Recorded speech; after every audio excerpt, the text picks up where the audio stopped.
नमस्कार, मी प्रसन्न जोशी.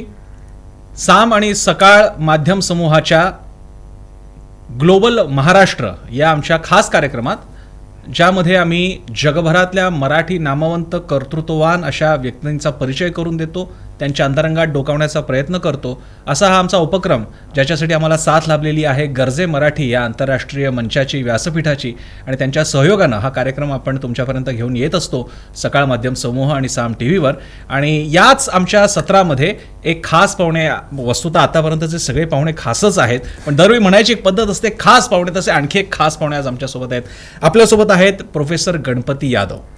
आता वस्तुतः प्रोफेसर गणपती यादव म्हणाला मला जास्त सोपं आहे, कारण मी जर का त्यांचा सगळा CV, त्यांना मिळालेले सगळे अवॉर्ड्स, फेलोशिप वाचायचं म्हटलं तर मला पहिली 10 मिनिटं त्याच्यासाठी द्यावं लागेल. त्यातले तुम्हाला तांत्रिक बाजू उलगडून सांगावे लागतील. पण अगदी 2 गोष्टी तुम्हाला सांगतो.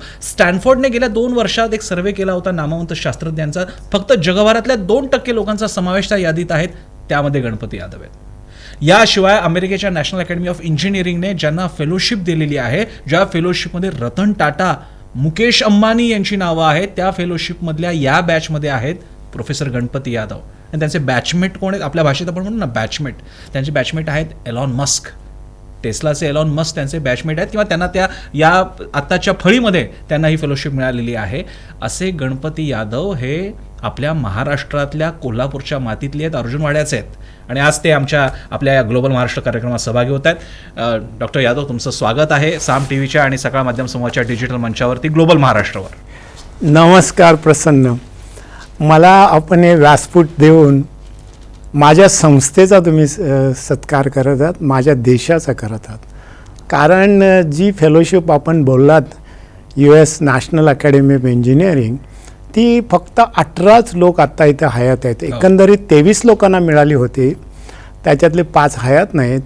हा भारताचा सन्मान आहे, आणि तोही खेड्यातल्या एका सर्वसामान्य कुटुंबात जन्मलेल्या व्यक्तीचा सन्मान आहे. आणि तो माझ्या संस्थेचा आहे. माझे रसायन तंत्रज्ञान संस्था, ज्याला ICT मुंबई म्हणतात, ज्या संस्थेत मी विद्यार्थी म्हणून आलो आणि ज्या संस्थेतून मी कुलगुरू म्हणून निवृत्त झालो, त्या संस्थेचा, माझ्या विद्यार्थ्यांचा, माझ्या सहकाऱ्यांचा, माजी विद्यार्थ्यांचा, सर्वांचा हा सन्मान आहे असं मला वाटतं. आणि तुम्ही मला इथे बोलायलाबद्दल मी खूप आनंदित आहे, आणि मी आपल्याशी दिलखुलास चर्चा करेन. डॉक्टर यादव आहे तुमचं, म्हणजे मी इकडे खास सांगू इच्छितो आपल्या प्रेक्षकांसाठी की ग्लोबल महाराष्ट्राच्या निमित्तानं मी अनेकांच्या मुलाखती घेता आल्या मला आणि माझ्या सहकाऱ्यांना. त्या सगळ्यांमधली एक गोष्ट जर का शिकण्यासारखी असेल आणि घेण्यासारखी असेल आपल्या सगळ्यांनी, तर ती आहे विनम्रता. आणि त्याचंच दर्शन आपल्याला होणार आहे, कारण अजून आपल्याला खूप गोष्टी त्यांच्याकडनं जाणून घ्यायच्या आहेत. आणि जसं डॉक्टरांनी सांगितलं, ते ICTचे अजूनही संबंधित आहे. त्याचं मुख्य गीत, विद्यापीठ गीतसुद्धा त्यांनी लिहिलेलं आहे, त्याच्याकडे मी सगळ्यात शेवटी येईल. पण आधी मी पहिल्यांदा जातो डॉक्टरांकडे. डॉक्टर, हा सगळा म्हणजे आज तुम्ही ग्रीन टेक्नॉलॉजी म्हणू नका, हायड्रोजनबद्दल म्हणू नका, कार्बन उत्सर्जनाबद्दल म्हणू नका, हे सगळे तुमच्या अभ्यासाचे विषय, संशोधनाचे विषय, यावर तुम्ही लिहित पण असता. पण हे सगळं मुळातच होतं म्हणजे जनरली ज्याला आपण म्हणतो की एक घरातून वारसा आपल्याला मिळत जातो, किंवा आपण तो मिळवतो सुद्धा. Some are born great, some achieve greatness.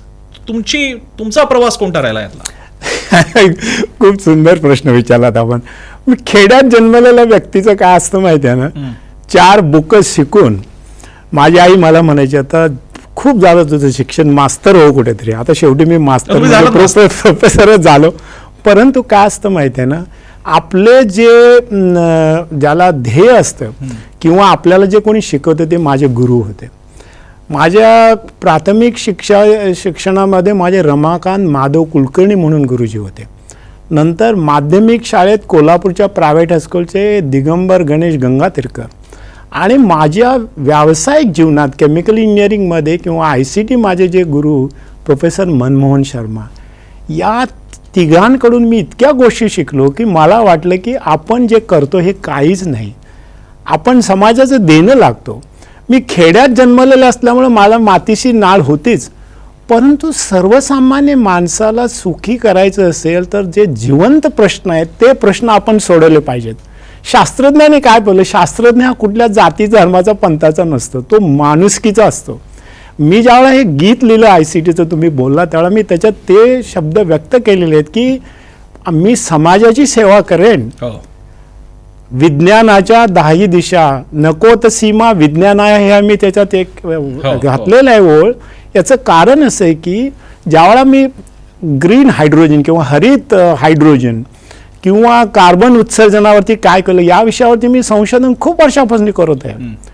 त्याच्या मागची भावना काय आहे? नाही, पण मला एकदम तिथे येण्याच्या आधी जो माझा प्रश्न सुरू झाला होता, तुम्ही ज्याचा उल्लेख केला, तुम्ही कोल्हापूरच्या अर्जुनवाड्यातून येता, ते म्हणजे तो प्रवास कसा सुरू झाला, घराचं वातावरण कसं? घरामध्ये वातावरण आमच्या घरी खूप चांगलं वातावरण होतं. मी सर्वसामान्य शेतकरी कुटुंब, माझ्या घरी वारकरी पंथाचे लोक. माझे वडील चांगले धर्मग्रंथ वाचायचे आणि मला मी देवळात जाऊन लोकांना धर्मग्रंथ वाचून पारायण करतात तसं करत असे त्या वयामध्ये. हो, अगदी लहान 3री-4थीला असल्यापासून. आणि म्हणून मी गणितासारखा विषय सोडून संस्कृत विषय घेतला. मला संस्कृतची खूप आवड होते आणि आहे अजूनही. आणि मग मी ऋग्वेद वाचलं, सगळ्या गोष्टी वाचल्या. हे ज्ञान कोल्हापूरचे दिवस. हो, कोल्हापुरातले दिवस मी ते. आणि त्यामुळे जे संस्कार जे झाले माझ्या मनावरती की कुठल्याही याला व्यसनाला बळी पडायचं नाही. माझी आई मला काय म्हणाली माहिती, आम्ही तुझ्या जीवनात असणार नाही, तुला स्वतः करावं लागेल, तुला स्वतःला मार्गदर्शन करावं लागेल. आणि तिने मला एका घोड्याची गोष्ट सांगितली. तो घोडा ती अशी म्हणाली की चांगला राजबिंड राजपुत्र असतो, तो घोड्यावरनं चाललेला असतो आणि उन्हा असतं, माध्यान असते आणि तो घोड्याच्या तोंडाला फेस येतो. तर गावकरी लोक काय म्हणतात, अरे काय वेड आहे, घोड्यावरती बसलेला आहे, घोडा तर थकलेला आहे. मग तो उतरतो आणि चालत. काही वेळाने गेला, दुसऱ्या गावात लोक बघतात त्याला, ते म्हणतात काय वेड आहे, घोडा असताना चालतोय. माझी आई काय म्हणाली की लोक हे टीका करणार, तुम्ही काही जरी केलं तर टीका करणार, तर तुम्ही सद्विवेक बुद्धीनं राहिलं पाहिजे आणि तेच तुझं खरं गाईड असेल, मार्गदर्शक असेल. हे मला आईनं शिकवलं. आपल्याला आईच्या या शिकवणीला पुढे घेऊन जायचं असेल, मोठं व्हायचं असेल, तर कोल्हापूर सोडून अधिक मोठ्या समुद्रात जावं लागेल. म्हणजे राधानगरी धरण मोठं आहे, रंकाळा मोठा आहे, आता समुद्रात उडी घ्यायची आहे. ते कधी लक्षात ते कोल्हापूरला, तो कोल्हापूरला असताना मी बोललो गंगाधरकर सरांच्या बद्दल. त्या शाळेचे ते हेडमास्टर होते, ते माझ्या पुत्रवत प्रेम करायचे. त्यांनी माझा IIT बॉम्बेचा IITच्या एंट्रन्स एक्झामचा फॉर्म भरला आणि म्हणाले की माझा मुलगा पद्मापर्कर अमेरिकेला गेला MS साठी, तू जा. त्यांनी भरला आणि नंतर मग त्या असं झालं की इंटर सायन्सच्या परीक्षेमध्ये माझा नंबर होता आणि मी गंगाधरकरांचा मुलगा बाळासाहेब त्यांच्या लग्नाच्या निमित्ताने मी तिथे गेलो असताना तिथे मला VJDचा एक विद्यार्थी भेटला आणि तो म्हणाला, अरे ते UDCT मध्ये पण केमिकल इंजिनिअरिंग आहे आणि ते 4 वर्षाचं आणि IIT 5 वर्षाचं होतं. म्हणून मी मुंबईत आल्याने IIT सोडून UDCT, ज्याच्या आता ICT, तिथे जॉईन झालं. हा योगायोगाचा भाग आहे. परंतु एकदा जॉईन केल्यावर ज्यावेळेला मनमोहन शर्मासारखे प्राध्यापक मिळाले, मी भारावून गेलो. म्हणलं की आपण प्राध्यापक व्हायचं, आपण संशोधन करायचं, असा तो प्रवास. पण हा केमिकल इंजिनिअरिंग मधला प्रवास होता तुमचा. हो. ही स्ट्रीम निवडायची हे स्पष्ट होतं? अगदी स्पष्ट, कारण मला केमिस्ट्री आवडायचं, मॅथमॅटिक्स आवडायचं, फिजिक्स आवडायचं. म्हणून नाही, मला हे यासाठी प्रेक्षकांसाठी महत्वाचं आहे. आपल्या हा तो काळ आहे, म्हणजे डॉक्टरांचा काळ हा तो काळ आहे की ज्यावेळी ग्रॅज्युएट झालात, कुठेतरी लागा, लवकर नोकरी मिळवा, त्यातल्या त्याच जे म्हणतात इंजिनियर, डॉक्टर आणि वकील, ह्या 3 प्रोफेशन होते. त्याच्यामध्ये सुद्धा त्यांनी केमिकल इंजिनिअरिंग निवडला निर्णय हा आणखी महत्वाचा आहे. साधारणपणे केमिकलच्या वाट्याला फार जनरली बुद्धिमान माणसं जात नाहीत, कॉम्प्युटर पकडता, इलेक्ट्रिकल आहे, सिव्हिल, बाकीचे. सो तो केमिस्ट्री त्या काळात असं होतं प्रसन्न, त्या काळात असं होतं केमिकल इंडस्ट्री वरती येत होते आणि त्यामुळे चांगले जे टॉपमोस्ट स्टुडंट हे केमिकल इंजिनिअरिंगला जायचे त्यावेळी. बरं, हे 1970चे जे दशक आहे, 60चं नाही, त्यावेळेला केमिकल इंजिनिअरिंग टॉपमोस्ट ब्रांच होते. बरं. आणि नवीन उद्योगधंदे येत होते, युनियन कार्बार सारख्या कंपन्या आलेल्या होत्या, त्यामुळे लोक केमिकल इंजिनिअरिंगला भाव द्यायचे आणि त्याच्यात नोकऱ्या पण चांगल्या मिळायच्या. ते एक आहे त्याच्यामागे. परंतु दुसरी गोष्ट अशी, माझ्या आई वडिलांना वाटायचं की मी काहीतरी कलेक्टर व्हावं, IAS ऑफिसर, आणि मला व्हायचं की मी इंजिनियर व्हावं. पण मी जे करायचं ते माझ्या आई वडील म्हणाले, तुला जे आवडेल तेच कर. निर्णय स्वतःचा निर्णय पटलेला आहे ना, IAS नाही झाला त्याचा? नाही, झाला असतो. परंतु मला त्याच्यापेक्षा याच्यामध्ये अर्थात संशोधन करणे, इंजिनिअरिंग करणे आणि हे तुम्ही काही व्यवसाय करा, तुम्हाला जर त्या व्यवसायाबद्दल प्रेम असेल, जिज्ञासा असेल, कुतूहल असेल, तरच तुम्ही त्याच्यात यशस्वी होऊ शकता. असं नाही की तुम्ही कुठलाही व्यवस्थित, तुम्ही उदाहरणार्थ तुम्ही अँकर आहात, तुम्हाला ते आवडते म्हणून तो करतात. तुम्हाला ते आवडलं पाहिजे. मला माझा व्यवसाय आवडतो आणि तो मरेपर्यंत तो आवडणार. पण मग पुढे तुम्ही ICT ला म्हणजे तेव्हाच्या वेगळ्या डिपार्टमेंटला जॉईन झाल्यानंतर मग पुढचा प्रवास कसा होत गेला? मग मी काय झालं, केमिकल इंजिनिअरिंग झाल्यावरती मला वाटलं मी काय शिकलेलो नाही, मास्टर्स करावे आणि PhD करावे. एकेकाळ असं होतं की मला वाटायचं की मी इंडस्ट्रियलिस्ट व्हावं. परंतु रिसर्च करत असताना इतकी गोडी निर्माण झाली की मला वाटलं की आपण संशोधनच केलं पाहिजे. मग त्यानंतर मी इंग्लंडला गेलो, नंतर मी कॅनडाला गेलो. मग कॅनडात असताना मला शर्मा सर म्हणाले, अरे तू परत आहे भारतात. म्हणजे भारतात मी परत इंग्लंड कॅनडाला तुम्ही पुढच्या पोस्ट डॉक्टरल स्टडीजसाठी मी हो. गेलो. आणि मग तिथे असताना मला बरं मी अगदी मी जातीवंत भारतीय ज्याला म्हणतात ना, मी कट्टर भारतीय. मला वाटलं की आपण भारतात गेलं पाहिजे. माझी पत्नी मला त्यावेळेला म्हणाल, तुम्हाला वाटते का आपण भारत जाऊन इस्टॅब्लिश होऊ शकतो? कारण आपलं तर काहीच नाही, आपले सर्वसामान्य, आपलं घर पण नाही. म्हणलं नाही नाही नाही, माझी खात्री आहे की मी भारतात चांगलं करू शकतो. हे इथे पुन्हा एकदा आपल्या प्रेक्षकांसाठी सर, आज जर का कोणी म्हणत असेल मी भारतात थांबतो तर फार त्याचं कौतुक नाही. कारण भारतामध्ये आता सगळ्या सोयी सुविधा, ऍक्सेस, सगळ्या गोष्टी आहेत. शिक्षण उत्तम आहे, राहण्याची दर्जा उत्तम आहे आणि एक लाईफस्टाईल सुद्धा आहे.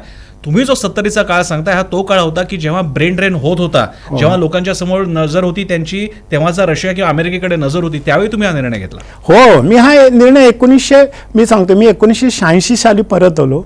1980 साली मी इंग्लंडला गेलो.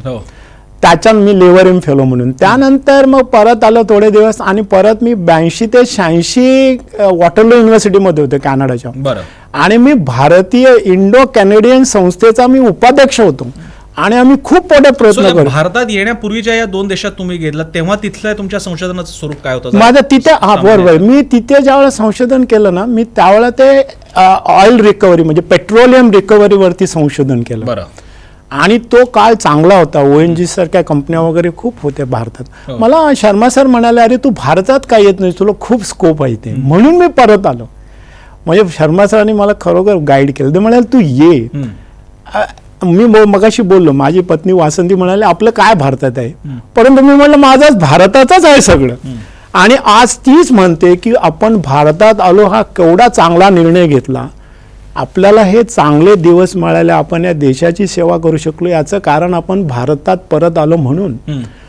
फक्त परदेशीच राहून होते असं नाही, भारतात चिकार संधी आहेत. फक्त तुम्हाला इथे अडचणी जास्त असतात, एवढं मात्र. पण अकॅडमिक्सच का? अकॅडमिक्स म्हणजे मी I can create more industrialist. I am sure की तुम्ही एवढ्या निश क्षेत्रातले तज्ज्ञ होता की तुम्ही नुसतं बोट दाखवलं असतं तरी तुम्हाला मोठमोठ्या इंडस्ट्रीजने परदेशामध्ये, भारतात सुद्धा तुम्हाला घेतलं असतं, मोठ्या पदांवर तुम्ही गेला असता, तरी सुद्धा तुम्ही अकॅडमी याचं कारण माहिती आहे ना, संशोधन जे करू शकतो ना आपण, ते आपण संशोधन आपल्याला आवडेल त्या विषयात करू शकतो. इंडस्ट्रीमध्ये त्यांच्या आवडेल ते करावं लागतं. आणि इथे आपण नवीन ज्ञान निर्माण करून नवीन विद्यार्थी निर्माण करू. ज्यावेळेला मी PhD करत होतो, मी शर्मा सरांचा विद्यार्थी होतो. माझ्या PhDला जे मी काही संशोधन घेतलं ना, ते इंडस्ट्रीने वापरलेलं आहे. फेस ट्रान्सफर कॅटालिसिस नावाचे एक, ज्याच्यात केमिस्ट लोक काम करतात, त्याच्यात पहिलं पब्लिकेशन हे माझं आहे भारतात. आणि त्याच्यात यादव शर्मा नावाची थेरी पण आहे. म्हणजे मला काय म्हणायचं आहे की संशोधनाची जी गोडी जी निर्माण झाली, त्यानंतर काय माहिती आहे ना, ॲक्च्युली मी हा शब्द वापरू शकत नाही. जसं कोणीतरी पियाला माणूस होतो, त्याला वाटते की आपण प्यावं. तसं ज्ञान हे असं आहे ना, तुम्हाला रिसर्च करत असताना, संशोधन करत असताना वाटतं की हे आपण अजून जास्त करावं, अजून खोलात जावं. मग त्याला रात्र नाही दिवस नाही, हा 9 ते 5 व्यवसाय नाही. संशोधन हा 9 ते 5 नाही, 24/7 ज्याला म्हणतात नाही, रात्रंदिन त्याच्यात तुम्हाला बुडावं लागतं. तुमच्या आयुष्यात एखादा असा युरेका क्षण आला हे संशोधनाच्या वेळी? आता तुम्ही ज्या थेअरीचा उल्लेख केला, तसं मी तुम्ही अनेक प्रॉडक्ट किंवा अनेक सोल्युशन्सचा विचार केला असेल. बरोबर आहे ना, मी तुम्हाला सांगतो ना, ज्यावेळेला मी इंडस्ट्रीला कन्सल्टंट म्हणून अगदी पूर्वीपासूनच आहे, म्हणजे आल्यापासून. परंतु काय असतं माहिती आहे ना, कित्येकदा आपल्याला वेळ लावतं, म्हणजे की हा प्रश्न का सुटत नाही. आणि मी नेहमी मुलांना काय सांगतो माहिती आहे ना, failure is temporary and success is autocatalytic. हे अपयश येतं, प्रत्येक माणसाला अपयश जीवनात येतं, ते लोक लपवून ठेवत असेल. परंतु त्या अपयशानं खचून न जाता पुढे कसं गेलं पाहिजे याचा विचार केला पाहिजे. आणि मग जो पहिला ज्यावेळेला रिसर्च पेपर येतो विद्यार्थ्याचा, संशोधन त्याला प्रबंध म्हणतात आपण, संशोधन निबंध, त्याच्यासारखा आनंद नाही. त्याच्यासारखा आनंद नाही. तुम्ही आता मी 498 पेपर पब्लिश केलेले संशोधनाचे. आता डॉक्टरेट सुद्धा कितीच विद्यार्थी 107 अजून 15 आहेत माझ्याकडे. हो. परंतु तो भारतातला एक रेकॉर्ड आहे, ते इंजिनिअरिंगच्या प्रोफेसरचा तो रेकॉर्ड आहे भारतातला. परंतु काय माहिती आहे ना, ते रेकॉर्डपेक्षा तो आनंद जो आपल्याला मिळतो संशोधन करताना, आणि जो असाध्य असा प्रश्न आपण सोडवतो तो समाजाला उपयोगी पडेल असं. उदाहरणार्थ मी सांगतो, आता जो हायड्रोजन मगाशी तुम्ही बोललात, हो. पहिल्यांदा वर्षभर आम्हाला काही रिझल्टच आले नाहीत. म्हणजे विद्यार्थी पण PhD करत आहेत, त्यांना पण भीती वाटते. परंतु नंतर एकदा रिझल्ट यायला लागले होते, मग आम्हाला पेटंट्स मिळाले, हे मिळाले, त्याचा काय आनंद नाही. आणि मी आता सांगतो, तुम्ही हायड्रोजन $1 एक kg पेक्षा 2015 पासून मी सांगतोय. आत्ता लोक बोलायला लागलेत. आत्ता लोक बोलत आहेत की भारत सरकार सुद्धा म्हणते, नीती आयोग सुद्धा आजच्या पेपरमध्ये अमिताभ कांत म्हणतात की आपण $1 हायड्रोजन पुरवले. 2015 पासून मी सांगतोय आम्ही करू शकतो. आम्ही जी टेक्नॉलॉजी जी विकसित केलेली आहे ONGC एनर्जी सेंटरच्या सहाय्याने, ते मला सपोर्ट करतात. याचा अर्थ असा काय, भारतात, आणि आता सांगतो सध्या युद्धाचं वातावरण आहे, जर आपल्याला समजा उद्या काय झालं आणि तेल नाही मिळालं, हे उपयोगी पडणार आहे. मी आता त्याच्याकडेच येणार आहे तुमच्या, कारण तुमच्या पहिल्यांदा तुम्ही केमिस्ट्री पासून सुरुवात केली आणि त्याच्यामध्ये अप्लाइड पातळीला तुम्ही गेलात, अकॅडमियामध्ये आलात. पण गेल्या 2 दशकांमध्ये, खास करून 21व्या शतकामध्ये, आता 20 वर्ष झाली, तुमचा फोकस हा ग्रीन टेक्नॉलॉजीच्या दिशेने तुमचा वळत गेला. त्याच्यात तुमचे 2 मी जे तुमच्याबद्दल वाचलं, एक आहे कार्बन एमिशन, आणि 2 आहे हायड्रोजनचा यूज. तर या 2 जेव्हा ग्रीन टेक्नॉलॉजी म्हणतो आणि हायड्रोजन आणि आपण कार्बन डायऑक्साईड किंवा मोनॉक्साईड बद्दल म्हणतोय, सो तुम्ही कशा प्रकारे ही सिच्युएशन पाहता? तुम्ही आता जसं ONGCचा उल्लेख केला, ते संशोधन काय होतं? हां, मी तुम्हाला सांगतो काय आहे की ज्यावेळेला आपण कुठलीही तुम्ही वाहनं घ्या, पॉवर प्लांट घ्या, हे सगळे कार्बन डायऑक्साईड एमिट करतात, बाहेर निघतो वगैरे. तो तुम्ही कोल वापरा किंवा पेट्रोल वापरा, तर जे तापमान जे वाढत चाललेले आहे, ज्याला पॅरिस ॲग्रीमेंट ज्याला आपण म्हणतो 2015 सालचा, त्याच्यामध्ये काय आपण ठरवलं की जगाचं तापमान हे 2 डिग्रीपेक्षा वाढता कामा नये, 1.5 डिग्री बस. ते जर करायचं असेल तर आपल्याला कार्बन डायऑक्साईड जे बाहेर उत्सर्जन होतं ते कमी केलं पाहिजे. याचा अर्थ काय, जी आपली जी एनर्जी, जी ऊर्जा आहे, ते नॉन कार्बन डायऑक्साईड म्हणजे सौर ऊर्जा असू दे, नाहीतर वायू पवन ऊर्जा असू दे, त्याच्यामध्ये हायड्रोजन, कारण हायड्रोजन जाळला तर पाणी होतं, कार्बन डायऑक्साईड होत नाही.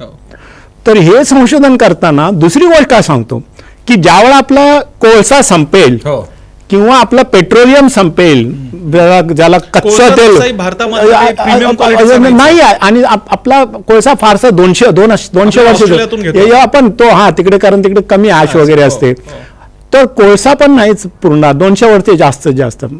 परंतु काय माहिती आहे ना, आणि हे जे ऑइल ज्याला म्हणतात कच्चं तेल, हे 2054 पर्यंत संपलेलं असेल. आता ₹200 लिटर पर्यंत आता परवडणार नाही ते.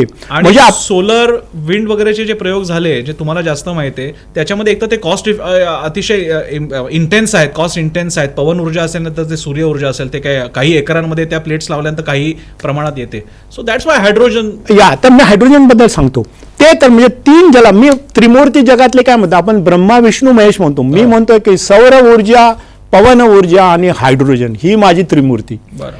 शास्त्रीय दृष्ट्याने हीच आपल्याला जगवणार आहे. हायड्रोजन का, कारण पाला पाचोळा, कचरा, नंतर झाडं काही असेल ना, त्या सगळ्यापासून आपण केमिकल्स, मटेरियल्स, पॉलिमर्स सगळे बनवू शकतो, ज्यावेळेला आपल्याकडे कच्चं तेल नसेल किंवा कोळसा नसेल. एक दुसरं काय की हायड्रोजन ही एनर्जी देईल, आणि मग आपल्याला ते तुम्हाला आता लोक हायड्रोजन फ्युएल सेल म्हणून तुम्हाला कदाचित माहिती असेल. हायड्रोजनच्या छोट्या 2 चाकी, 3 चाकी, 4 चाकी गाड्या, मोठ्यामध्ये हायड्रोजन म्हणून इंधन वाढलं जाईल की मोठे ट्रक वगैरे वगैरे. तर 2050 मध्ये ज्यावेळेला आपण झिरो एमिशन ज्याला म्हणतात की नेट झिरो, म्हणजे नेट कार्बन ऑप्शन ठेवलेला आहे, त्याला हायड्रोजनच मदत करणार. आणि 2050 मध्ये 73% ऊर्जा ही यातनं येणार आहे, ज्याला काय म्हणतात की रिन्युएबल एनर्जी, त्याच्यातनं येणार आहे. त्याच्यात हायड्रोजन हे 25% असेल, आणि बाकीचे सौर ऊर्जा असेल, पवन, काही न्यूक्लिअर पण असेल, या गोष्टी असतील. आणि त्यामुळे काय होईल की आपण कुणावरती अवलंबून असणार नाही. आपल्याकडे पाणी मुबलक आहे, पण पाण्यापासून हायड्रोजन आणि हे बनवणार, आणि पालापाचोळा तर आहे. आता कसं आपण ओपेक कंट्रीज किंवा ऑइल प्रोड्युसिंग कंट्रीजवरती आपण त्या देशांवरती अवलंबून आहोत. हो. आपल्याला राहायची गरज नाही. आता युद्धातच बघा ना, समजा आपलं स्वतःचा तुमच्या संशोधनानुसार भारत हायड्रोजन बेस्ड इकॉनॉमी व्हायला, हायड्रोजन एनर्जी बेस्ड इकॉनॉमी व्हायला आपण आता या क्षणी कुठे आहोत आणि त्या उद्दिष्टापर्यंत जायचं असेल तर आपल्याला कशा आता काय माहितीये ना, मी गेले कित्येक वर्ष मी खूप पत्र लिहिले, एडिटोरियल्स लिहिले, आर्टिकल्स लिहिली. मी म्हणतो की भारताने हायड्रोजन इकॉनॉमी अडॉप्ट करावी. आणि आपलं तुम्हाला माहिती आहे सरकार म्हणतं की 2030 पर्यंत आपण करू. बरं. ओके, हायड्रोजनच्या इकॉनॉमीच्या दृष्टीनेच आपण प्रयत्न करत आहोत. आणि आता 17 फेब्रुवारीला ऊर्जा मंत्रालयाने ग्रीन हायड्रोजन आणि ग्रीन अमोनिया बाहेर जे पॉलिसी निर्माण केली, याच्यात अर्थ काय, अमोनिया सुद्धा, अमोनियामध्ये हायड्रोजन असतो, म्हणजे अमोनिया सुद्धा हे ऊर्जेचं एक हे फीडस्टॉक असेल, अमोनिया सुद्धा वापरला जाईल. आणि त्याच्यातनं काय होतं, आम्हा सामान्यांसाठी हे सांगा, तुम्हाला जी हायड्रोजन इकॉनॉमी अपेक्षित आहे, हायड्रोजन बेस्ड अप्लायन्सेस, त्याच्यामध्ये आम्ही सामान्य आम्हाला काय म्हणतात, आमच्या गाड्या चालणार आहेत का, घरामध्ये काय, नाही ऐकून तरी का, हायड्रोजन कशात जाऊ शकतो. हायड्रोजन मधनं आपण डायरेक्ट एनर्जी निर्माण करू शकतो, इलेक्ट्रिसिटी निर्माण करू शकतो. ओके, म्हणजे त्यातनं तसं आहे. नंतर आपण कार्बन डायऑक्साईड पासून आपण हायड्रोजन पासून मिथेन तयार करू शकतो, इथेन करू शकतो, अजून काही गोष्टी करू शकतो, मिथेनॉल करू शकतो, डायमिथाइल इथर करू शकतो, फॉर्मिक ऍसिड करू शकतो, ग्रीन हायड्रोजन, ग्रीन स्टील. तुम्ही म्हणाल ते थंड देशांमध्ये तुम्हाला घर हे करावं लागतं. घर मला थोडंसं डेव्हिल्स ॲडव्होकेटची भूमिका मी जरा बजावतो. मी तुम्हाला एक वेगळा प्रश्न विचारतो. तुम्ही सगळी शास्त्रज्ञ मंडळी एवढी मोठी अवघड शब्द वापरता आणि आम्हाला गांगरून टाकता, पण सोलर एनर्जी आजही आम्हाला आमच्या प्लेट्स जर का लावायच्या म्हटल्या, एकतर आम्हाला हिवाळ्या पावसाळ्यामध्ये तर इश्यूज आहेत, उन्हाळ्याचा एक 4-5 महिन्याचा समजा काळ जरी मानला तरी त्या प्लेट्स एवढ्या महाग आहेत की आम्हाला ते पूर्ण त्याच्यावरती अवलंबून जाता येत नाही. पवन ऊर्जेच्या बाबतीत सुद्धा तेच होतं. अनेक ठिकाणी ते डोंगरावरती केवढ्या जागामध्ये जमीन ॲक्विजिशनचा इश्यू तयार होतो. सो एक आहे थिओरायटायझेशन ऑफ एनर्जी रिसोर्सेस आणि एक आहे ॲप्लिकेबिलिटी ऑफ द एनर्जी रिसोर्सेस. तर हे प्रॅक्टिकल आहे का? मी तुम्हाला सांगू का, प्रत्येक ज्यावेळेला एखादी नवीन तंत्रज्ञान किंवा टेक्नॉलॉजी मार्केटमध्ये येते ना, त्यावेळेला स्वामी विवेकानंदच्या भाषेत सांगतो मी, पहिल्यांदा लोक अपोज करतात, ते म्हणजे दे हॅव अप्रिहेन्शन. नंतर काही वेळाने त्यांना वाटते ठीक आहे, आणि तिसऱ्या वेळी ते ॲक्सेप्ट करतात. तोपर्यंत ॲक्सेप्ट करत नाहीत. नवीन ज्यावेळेला टेक्नॉलॉजी कुठली पण मार्केटमध्ये येते, लोक तयार नसतात ते घ्यायला. पण आता एक्सपेरिमेंटल लेवलला ICT मध्ये किंवा तुमच्या पातळीला अशा ह्याचे काही आहेत? आता हायड्रोजन बद्दल बोलताय, पथदर्शी मॉडेल आता आहे. आता आमचं जे मॉडेल आहे ना, आता ONGC एनर्जी सेंटर जे मला मदत करते, आम्ही गोव्यामध्ये तो मोठा पायलट प्लांट घालतोय. की कारण मी जे कॉस्ट सांगतो $1 पर kg, त्यासाठी मला 100 टन पर डे, दर दिवशी 100 टन मला हायड्रोजन बनवलं पाहिजे. आणि एका हायड्रोजनच्या किलो मागे 8 किलो ऑक्सिजन मिळतो. आणि ऑक्सिजनची किंमत ही आंतरराष्ट्रीय बाजारपेठेत 10 सेंट अमेरिकन सेंट पर kg आहे.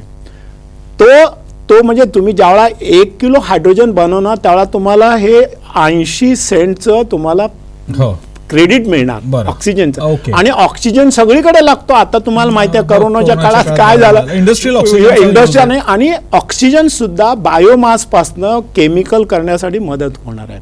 हायड्रोजन आणि ऑक्सिजन हे आपले मोठे सोर्सेस असणार आहेत पुढील काळात. कारण उदाहरणार्थ मी जर म्हटलं की रिफायनरीला काय करणार तुम्ही, फीडस्टॉक काय देणार, तर हे बायोमासमधनं जे केमिकल्स असतील, मी ते कठीण नावं घेत नाही, उदाहरणार्थ HMFI, तर ही जी केमिकल्स आहेत ती फीडस्टॉकमध्ये, आता कसं बेन्झिन, टोल्विन, झायलिन किंवा ब्युटेन किंवा नाफ्लिन अशा गोष्टी वापरतात, LPG मध्ये वापरतात. सो आता उदाहरणार्थ मी कार्बन डायऑक्साईड पासून LPG ला सबस्टिट्यूट म्हणून डायमिथाइल इथर करेन, किंवा मी हायड्रोजन आणि मिथेनचं मिक्सचर करेन. मी जे कार्बन डायऑक्साईड पासून मिथेन बनवतो, ज्याच्यावर माझ्याकडे पेटंट्स आहेत, मी ONGCनेच मला मदत केलेली आहे. याचा अर्थ ते त्याला सिंथेटिक CNG ज्याला म्हणतात, ती CNG ऑइल तुम्ही आता पण दिल्लीमध्ये त्याचे प्रयोग चाललेले आहेत त्या गाड्यांचे.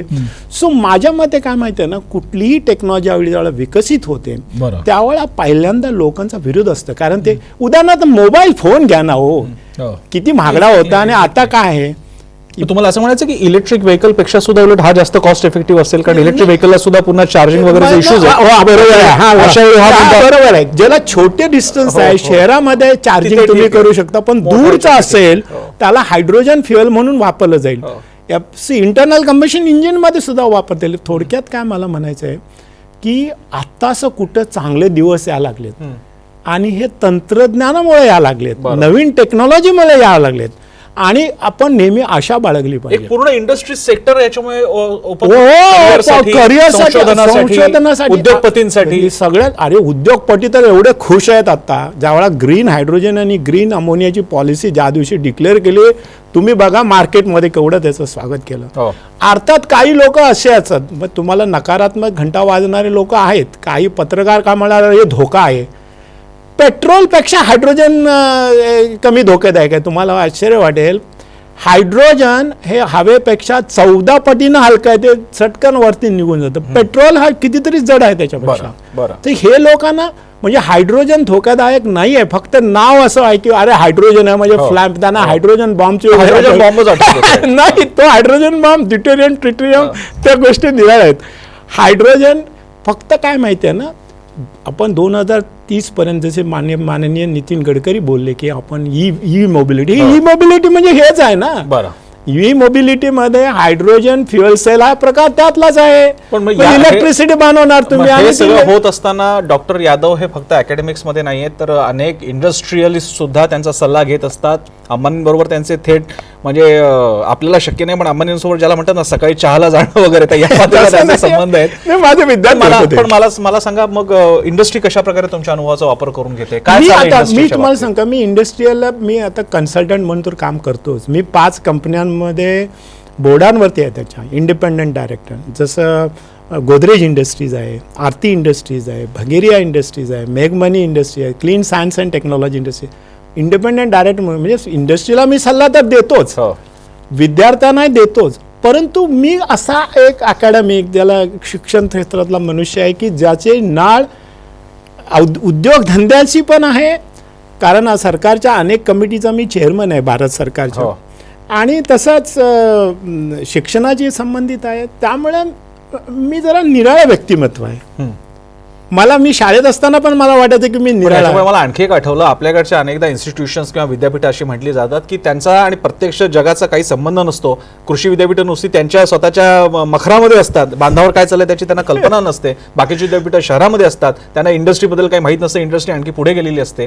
पण हे किती इंटरेस्टिंग कॉम्बिनेशन आहे की एखाद्या विद्यापीठाचे थेट एमिरेटस प्रोफेसर असणारे, त्याच वेळी एखाद्या कंपनीवर डिरेक्टर पण असणारे, किती छान कॉम्बिनेशन आहे. तुम्हाला एकाच वेळी इंडस्ट्रीत काय चाललंय ते माहिती आहे आणि ते आपल्या अकॅडमिक्स मध्ये कसं आणायचं याची सुद्धा तुम्हाला कल्पना आहे. असे काही प्रोजेक्ट्स एकत्र आहेत ना माझ्याकडे. आता काही प्रोजेक्ट्स आहेत, आता 5 प्रोजेक्ट्स आहेत माझ्याकडे इंडस्ट्रीचे. माझ्याकडे PhD स्टुडंट्स आहेत. ऍक्च्युली गेले 20 वर्ष मी सरकारी पैसे वापरलेलेच नाही, इंडस्ट्रीच्याच पैशांवरती मी संशोधन करतोय. अच्छा. तर ही जी, आणि माझ्या मते खरं सांगू का, आपल्या सर्व संस्थांनी इंडस्ट्री बरोबर संबंध ठेवले पाहिजेत. आपण ज्यावेळेला चीनचं उदाहरण देतो, चीनमध्ये काय शैक्षणिक संस्था संशोधन करतात आणि इंडस्ट्री वापरते. मी तर सरकारला नेहमी सांगतो की 2% CSR, त्याला कॉर्पोरेट सोशल रिस्पॉन्सिबिलिटी, त्याच्यापेक्षा 3% करा आणि 1% सगळा हायर एज्युकेशनला द्या, संशोधन. आणि एवढंच नाही, मी सांगतोय की मुलींना फुकट शिक्षण द्या PhD पर्यंत. हे माझा सल्ला आहे सरकारला. पण मग डॉक्टर यादव, मुलाखतीच्या शेवटी येत असताना डॉक्टर यादव यांची पुढची स्वप्न काय आहेत, पुढे काय त्यांनी आखून ठेवलेले प्लॅन्स काय आहेत, महत्वाकांक्षा? माझी महत्वाकांक्षा की जी आता मी जी टेक्नॉलॉजी डेव्हलप केली आहे हायड्रोजनची, ती मोठ्या स्केलवरती न्यायची तर आहेच. आणि ज्या गोष्टी मी लॅबोरेटरीमध्ये करतो तो इंडस्ट्रीमध्ये नेणे, ते माझे तसं आहे. मी जसं उदाहरणार्थ डायमिथाइल इतर जे आहे, जे LPG सबस्टिट्यूट म्हणतो किंवा diesel substitute, Godavari bio refinery बरोबर मी करार केलेला आहे, आम्ही ते टेक्नॉलॉजी नेणार आहोत. मला काही लोकांचे फोन पण येतात की आम्ही तुमच्याबरोबर ग्रीन हायड्रोजनसाठी, परंतु माझं ONGC बरोबर ते कॉन्ट्रॅक्ट आहे. परंतु मी तुम्हाला सांगतो, मला वाटते की येत्या 10 वर्षात भारत हा बलाढ्य देश झाला पाहिजे.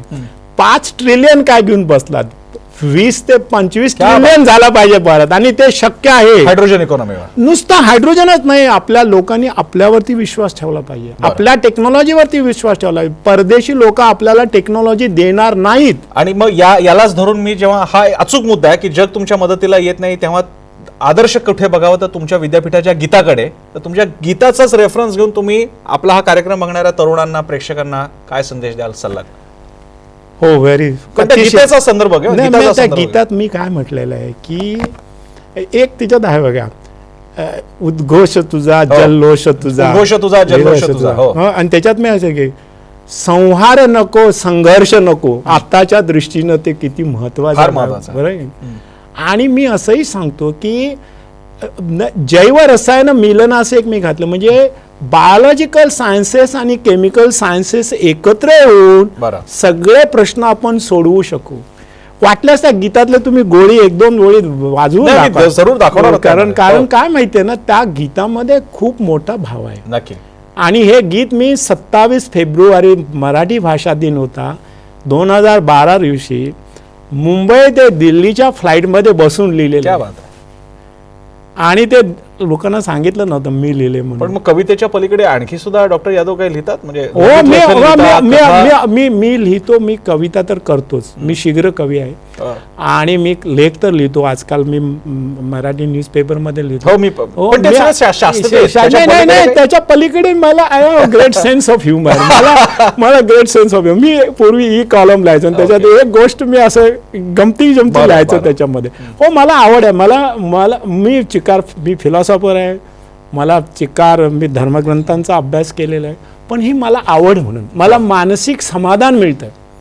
मला जे मानसिक समाधान. आणि दुसरी गोष्ट सांगतो की मी कधीही कुणाचा द्वेष केला नाही.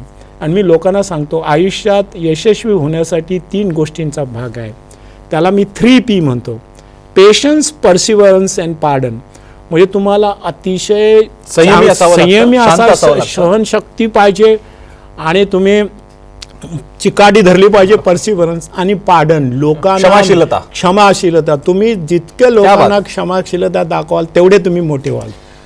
या ग्लोबल महाराष्ट्राच्या कार्यक्रमाच्या शेवटी माझ्या मते डॉक्टर यादवांनी ह्या ज्या त्रिसूत्री दिलेली आहे त्यांच्या सायंटिफिक भाषेचा उगाच जरा त्यांना इम्प्रेस करण्यासाठी शब्द वापरायचे झाले तर सायन्समध्ये एक असतो थिसिस, एक असतो अँटिथिसिस, आणि या दोघांच्या मध्ये सार काढण्यासाठी असतो ते सिंथेसिस. डॉक्टरनी जी त्रिसूत्री दिलेली पीची ती अशी सिंथेसिसची आहे. संघर्ष नको, समन्वय हवा, याच दृष्टीने पुढे जायचं आणि त्यावेळी स्वतःवर आत्मविश्वास हवा आणि चिकाटी हवी. अपयश येणारच असं त्यांनी सुरुवातीला सांगितलं होतं. त्यामुळे या सल्ल्यासह आपण डॉक्टर यादवांचं अभिनंदन तर करूया, त्यांना शुभेच्छा देऊया त्यांच्या पुढच्या प्रोजेक्टसाठी. कारण एक असतात ते अभ्यास करणारे शास्त्रज्ञ, एक निर्माते शास्त्रज्ञ असतात आणि एक विजनरी असतात, जिनियस असतात. अशा प्रकारच्या व्यक्तीशी आज आपली खास ओळख झाली. कार्यक्रमामध्ये चर्चेला आपल्याला त्यांच्याशी संवाद साधता येतात. मी डॉक्टर यादव यांचे आभार मानतो की तुम्ही ग्लोबल महाराष्ट्र या कार्यक्रमामध्ये आम्हाला वेळ दिलात तुमच्या अतिशय बिझी शेड्यूल मधून. नाही, धन्यवाद. आणि मी माझ्या कलिगना सांगतो की दुसरे 3P, हो, पेटंट, पब्लिश अँड प्रॉस्पर. तुम्ही पेटंट करा आयडिया, मग पब्लिश करा आणि मग भरभराटी होईल तुमची. मग सर्व मंडळींना माझा हा सरस्वतीची आराधना करत असताना लक्ष्मी देवीकडे करू नका. हे दोन्हीचं कॉम्बिनेशन आहे. लक्ष्मी आणि सरस्वती एकत्र आहोत. आपण हे सूत्र लक्षात ठेवूयात आणि डॉक्टरांचे आभार मानून त्यांच्या पुढच्या प्रोजेक्टसाठी त्यांना शुभेच्छा देऊन ग्लोबल महाराष्ट्र या कार्यक्रमात इथेच थांबूयात. सकाळ माध्यम समूह, साम टीव्ही आणि गरजे मराठीच्या ग्लोबल महाराष्ट्रामध्ये अशाच प्रकारचे मान्यवर आपण पाहत राहणार आहोत पुढच्याही एपिसोड्समध्ये. तुर्तास इथेच थांबूयात. पाहत रहा साम टीव्ही, सकाळ माध्यम समूहावर. नमस्ते.